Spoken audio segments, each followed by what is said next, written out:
Shinobi2 here. Thank you for once again for joining me for another video.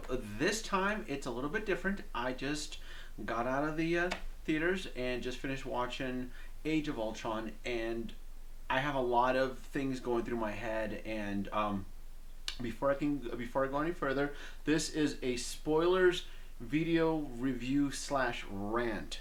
So I'm going to be talking about a lot of things about the film. So if you have not seen Avengers Age of Ultron yet, please stop the video and come back and visit me later.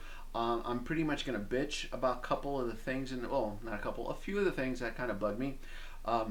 Also, for the fan community out there, I'm going to critique the Disney edited version. I am very well aware that there is the Joss Whedon version that is over 3 hours long and it makes more sense and so forth. I have not seen that version. That version will obviously be out on Blu-ray. I'm going to critique the theater version where I sat down for 2 hours and 20 minutes and I was brought into the world of Avengers. So, most of you know me in the community. I adore Iron Man. I love Avengers. I love everything to do with the Avengers. So, I was very excited. You know, the hype, the build, the toys, the figures, and so forth. You know, the movie, it throws you directly into an action scene in the forest. You're kind of on a mission looking for Loki's scepter, which is cool. They get tons of point. The fact that this film is directly connected to the last one is kudos. Super points for that. In fact, if you had never seen The Winter Soldier or even Iron Man 3 and you went from Avengers 1 to Avengers 2, it makes perfect sense. It's continuity, so that is great. Joss Whedon is a master writer, so I think I don't know if he wrote the full story, but I know he had, you know, very well involved in the film. So we are in Baron von Strucker's castle and we're looking for Loki's scepter, and we are introduced to the characters of Quicksilver and Scarlet Witch, which are played by Aaron Taylor Johnson and Elizabeth Olsen. If their faces look familiar, it's because we encounter them in the Godzilla reboot remake that was just released a little while ago. So, obviously in this Marvel Cinematic Universe, they can't use the word mutant, so they're known as enhancements, human enhancements, which is perfectly fine. I understand that we can't deal with the X-Men here in this film, so that's fine. Obviously we're introduced to Scarlet Witch and her mind control, and she quickly throws Tony Stark into a mind bender, which is very cool. Once again, it connects us back to the first film, the scene of the alien invasion. Once again, I'm sold on it. I love it. I'm with the film so far. I love it. I love it. I love it. I'm eating my popcorn. This is great. You know, we're getting all these awesome references to the first Avengers movie, and we get to see Scarlet Witch use her powers. And the film is where Tony comes out of the suit and he puts his Mark 43 suit into Sentry mode. I was drooling. I thought that was awesome. That's a really cool feature. So we go back to Tony's lab, and he gets permission from Thor to analyze the scepter, and it turns out that the scepter is more of a it's not a magical device, it's more of a computer, so forth, a smart AI that Baron von Strucker was experimenting on, so forth, in the castle. We discover that later in the film. The fact that we do not get to see the character of Ultron mature. In fact, it happened in the span of a dinner party, sort of a celebration. Within an hour or so, Ultron was born. That bugged me a little bit because if I go back to my comic book reference, and I know I can't use Hank Pym, the Ant-Man, Ultron kind of grew up and matured and evolved.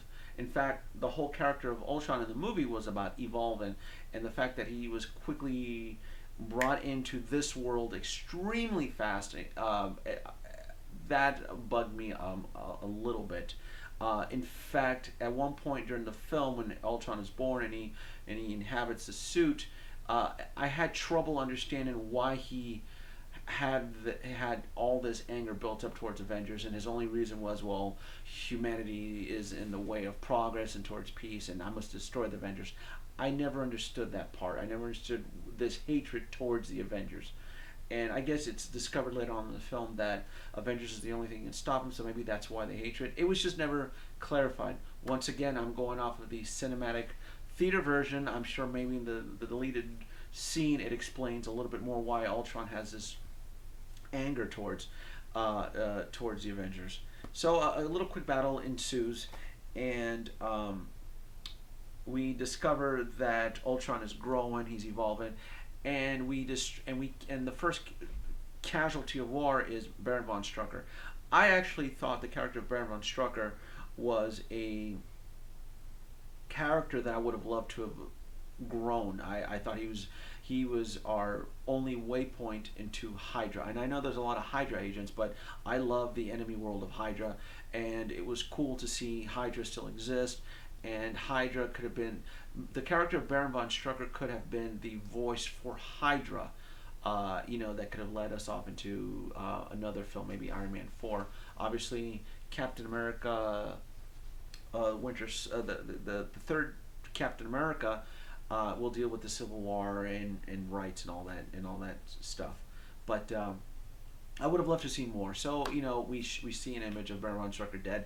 That bugged me because I would have loved to have learned more about him. The character of Ultron, as he's going through his suits, it's like it went too fast. It went really.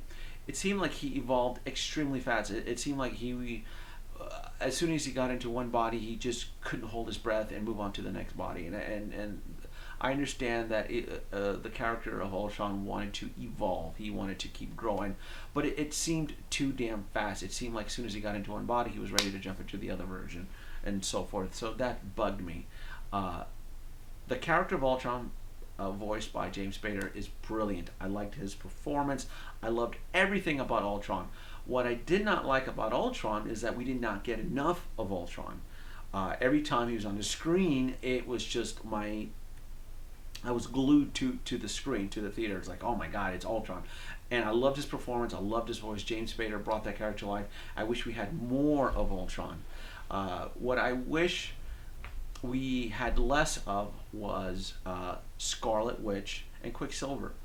There was no emotional impact. I did not care about those characters. Everything about them just simply, it was boring. I will say that for most fans in the community, we were already introduced to Quicksilver in X-Men Days of Future Past, and I can't think of the actor's name, but he did a hell of a lot better job portraying Quicksilver on the screen versus this dude here. In fact, when he dies at the end of the film, I honestly did not care. And when he dies at the end of the film, I almost expected the Scarlet Witch to go because there was no emotional connection to these characters. I just did not care. I didn't care for their fake Russian accents. I didn't care for their acting. I just did not care for the characters at all in general. So when I saw Quicksilver croak over and die, I was like, well, maybe Scarlet Witch will croak over and get shot too, and we don't have to see her in Avengers 3. It's just, I did not care. The one great scene that I'm going to kind of go back here, the Hulkbuster suit. It was great. I like how the Scarlet Witch was able to manipulate everybody, and I specifically liked that while she was mind controlling everybody, that Hawkeye was able to he was able to prevent himself from being mind controlled, and I thought that was a nice homage to the first film. Thank you. He's finally wising up, and he's actually gotten smarter. So that was great. That was really great. In fact, the mind control sequences with the characters, I actually especially loved. Captain America going back to the 1930s, Thor going back to Asgard, experiencing a different part of Thor, learning more of Scarlett Johansson's Black Widow. I actually loved that. I actually enjoyed learning more about the characters and so forth. That was great. That was brilliant. In fact, that was probably the only cool thing that I was okay with Scarlet Witch being in the film. I didn't particularly care for how the movie ended, as far as Ultron lifting up this small little European town up into the air, and then his plan was to let it drop and it would create like a meteor impact and so forth. It did not seem impactful to me versus Tony Stark driving the meteor through the wormhole and destroying the aliens in the first film. I guess it's hard to always top the first film to the second film. It didn't seem very impactful to me. In fact, I didn't care. For some reason, there was more an emotional grip of Tony taking that meteor through the wormhole in the first film, destroying aliens, versus this sequence of the small town being levitated off the ground, and the whole plan was to let it drop and create this impact that would be felt around the world. I didn't feel it. I just did not feel it there. Uh, One complaint that I've seen people post online that seemed to bug a lot of folks, that it seemed like a marketing movie. It seemed that a lot of the reviewers complained that Disney added way too many characters, sort of like a marketing blitz. We saw characters from previous films. It seemed like one big character smorgasbord. That didn't bug me. If you're going to add more characters to a film, at least give me a little bit more of a backstory to it. So that particularly did not bug me. Like Eric Sullivan from Thor the Scientist. I actually liked that he was here. It's like kind of cool to see Eric Sullivan's character in this film, and Agent Carter in the flashback sequence. I actually enjoyed all that. That was great. That was perfectly great. You know, I loved all that, and I also liked Nick Fury making a guest appearance in the show. As far as Tony Stark, you know, it seemed choppy. It seemed that his scenes were being rushed. It seemed that I hate to say this, but it seems I feel that Tony Stark, Robert Downey Jr.'s character, did not get enough screen time in the film.